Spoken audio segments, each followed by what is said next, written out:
And I'm telling you. Oh, what it do, y'all? It's your boy YouTube Blue coming back at you again, man. On this Friday. It's a Friday, not Friday. Friday. You know what it is. Man, we got a Saturday game tomorrow versus the Detroit Lions. A lot of speculation around this game because, the Dallas Cowboys are, in that 10 game mark where some people say we're locked into the fifth seed for the playoffs. Just some things I want to just go over real quick. Because I know a lot of fans now are jumping off the boat because we lost 2 games in a row. We haven't previously lost 2 back-to-back games in 2 seasons. So to break that 2-season record kind of sucks. I get it, You get embarrassed by the Buffalo Bills, and then you lose a close game to the Dolphins. Like, they could have won that Dolphin game. They really could have. Just to recap a little bit on that, like the Dak Prescott played his butt off. He did everything he was supposed to do. But, this offensive line, man, we got to get, Tyron Smith. I love Tyron Smith to death, man, but Tyron Smith he gotta go ahead and retire because you're no good to us in the tub, right? If you're not in the game, you're not doing what you need to do to win the games, period. There's nothing you can do for us when you're sitting on the bench. We know Zach Martin, he still can play at a high level, but, he's getting up there too. We're going to have to draft offensive linemen early in these drafts. And I've been saying this, and I've been talking to my man DMV about this too in the past. We've been talking about this for the last 3 seasons. Dallas Cowboys got to get offensive linemen high. A lot of fans be like, oh no, what this, the sexy pick is a skill position. We know. Wide receiver, running back, quarterback. We know that, right? But we already know where the Cowboys lack at. It ain't at the skill positions. This Dallas Cowboys team has been good skill-wise, I would say, since 2004. Maybe the early 2000 teams kind of had lack of talent, but this team never really had lack of talent. That lets you know that Will McClay and the scouting department been doing their thing. Shout out to them. But I think the narrative now that we're missing is the fact that, like, granted, I love Mike McCarthy, right? Does he make mistakes? Yes. Every coach does, right? No coach is perfect. I know sometimes these coaches come in here and they get a little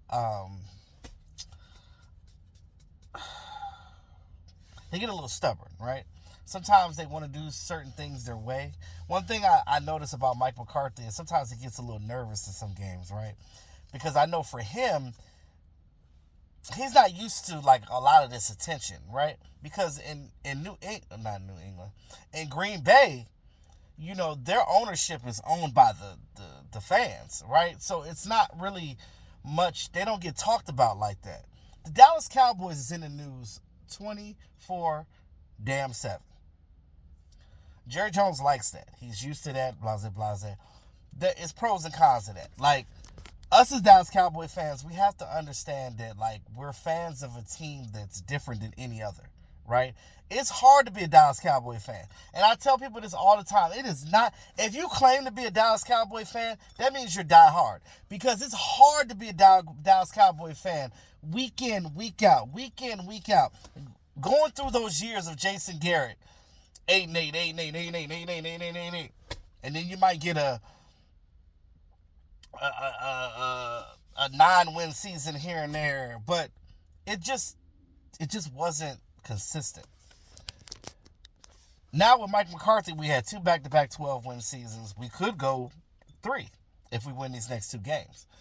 But you got the Lions and you got the Commanders. You can win both of those games. A lot of people say and think that we're just locked into the 5th seed. I don't want to sit here and just think that. And I also don't want to gun on the Cardinals and the Giants beating the Eagles. But they can, though, because I keep wanting to call the dude Danny DeVito. Tommy DeVito got benched. So, Tyrod Taylor's in there. And, they're going to have to play the Giants again. And the Giants played them pretty well last game, even with Tommy DeVito. So, with Tyrod Taylor, which is a better quarterback, obviously, he's a veteran. He's a grizzled veteran. I think they have a better chance of beating the Eagles. The Eagles are weak right now. Their wings are a little broken right now. They got a couple of chinks in the chain. But this time in the season, a lot of teams are battered and bruised and things of that nature. It ain't just us. So I think with this team, like right now, our defense is built on speed. We had a lot of small guys, right? And a lot of these teams that we're going against that are beating us is because they are dominant in the run game. They're dominant in the run game. We can't stop the run.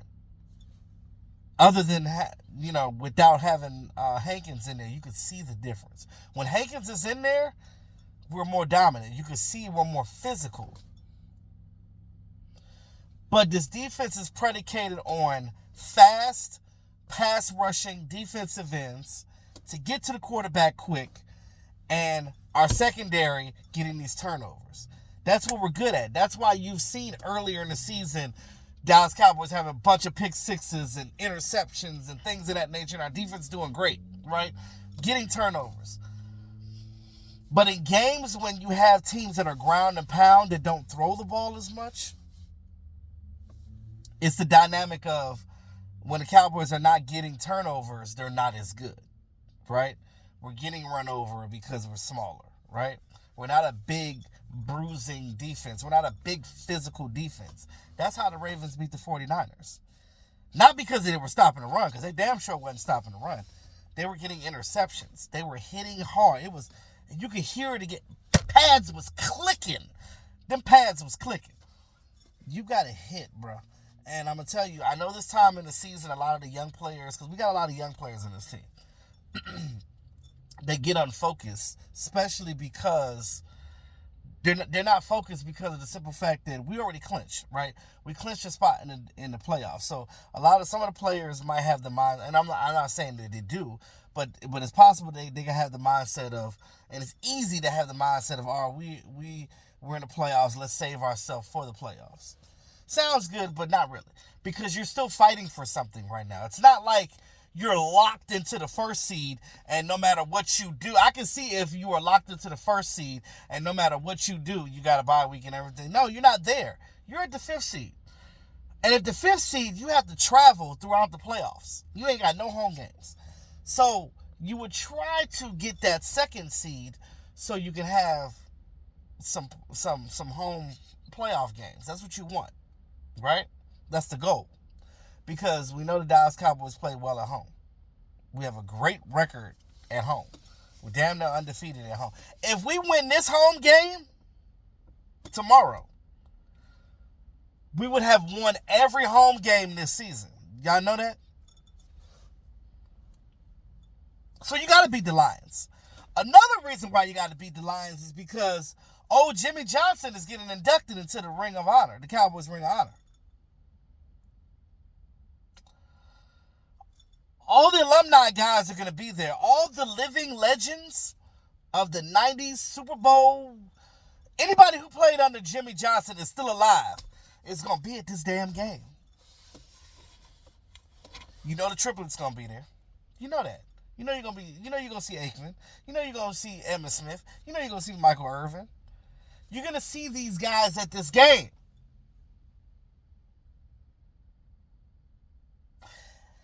And you can't embarrass yourself by losing to the Lions at home when Jimmy Johnson is getting inducted. You can't do that. That's the added pressure that's put on this team. Because Dallas Cowboys, we know, America's team. And we're America's team for a reason. These are the reasons. They're highlighted. If you got a highlighter, that's the Dallas Cowboys. The Dallas Cowboys is a highlighter. Everything that's talked about is the highlighter, which is the Dallas Cowboys. So with him and being inducted and all these alumni going to be there, you better win this game. You ain't got no choice. So Dan Quinn, I love Dan Quinn to death, but I think that sometimes he just gets a little um, stubborn in what he does. I get it. What you do works. But you have to understand that there's nothing wrong with having the defense that we have, right? Smaller guys, rushing the passer, getting turnovers, that's fine. But you have to counteract that by making sure that you have at least two, maybe three big refrigerator space eating guys in the middle like Jonathan Hankins. If you got two or three Jonathan Hankins, you're fine. You know, a lot of people give Mozzie Smith a lot of hard goes. Do y'all understand that Mozzie Smith is not 300 pounds anymore? He's not 336 pounds anymore. This dude lost literally 45 pounds since the beginning of the season. Naturally, right? Because during the season, you're conditioning, you're working through everything, you're eating different. You're not out here eating fast food every day. Well, maybe during the breaks. But, like, you're on a strict diet. And, like, I'm sure if he lost that much weight, the Dallas Cowboys know about that. Because from what I know from playing football myself, there's weight requirements for certain positions. And you have to stay within those, because if not, there's fines that come down. So the Dallas Cowboys know that he's playing at that underweight. So why wouldn't they get him to where he needs to be as far as his weight, right? Get him back to the 300s. Maybe he can be more physical and have that strength that he had earlier in the season to get these guys off the ball where we can stop the run. Because that's where Jonathan Hankins is at. Poor Carl Davis, he didn't play that well either. So, I mean, what are you going to do? You can't rush Hankins back because you would rather have him for the playoffs, right? Mozzie just got to learn. It's just going to take a little bit of time. I think he's going to have to just bulk back up and figure it out. I'm not going to give the guy too much heartache right now because I get it. Sometimes it takes 3 years for defensive linemen to come in here. Because remember, D-Law, when he first came in, D-Law wasn't dominant until his third year either. So, just put that in perspective. That's all I'm saying. But I'm going to talk more about the Lions game going forward in tomorrow's video before the game. My matchup video that I normally do. But I just want to say that, literally, I think with this defense, we're just that run stopper away, right? Because you can have both on this defense. Because we're kind of hybrid, right? There's nothing wrong with having these smaller guys, but you have to have reinforcements. You got to have those guys in the middle. Because when you don't have a standard linebacker like we do, because I'm considered a standard linebacker, because I'm the weight of what a linebacker should be. But you got Bell in there playing undersized. Clark is getting there, but you cannot. Because I'll be honest with you, when I played, I did not want to go against any offensive lineman at any level, whether it's high school, college, arena league, USFL, whatever league that you're playing in. You don't want to be a linebacker that's my size running up against some 300 plus pound offensive lineman. I ain't never want to see no offensive lineman. Get up out of here.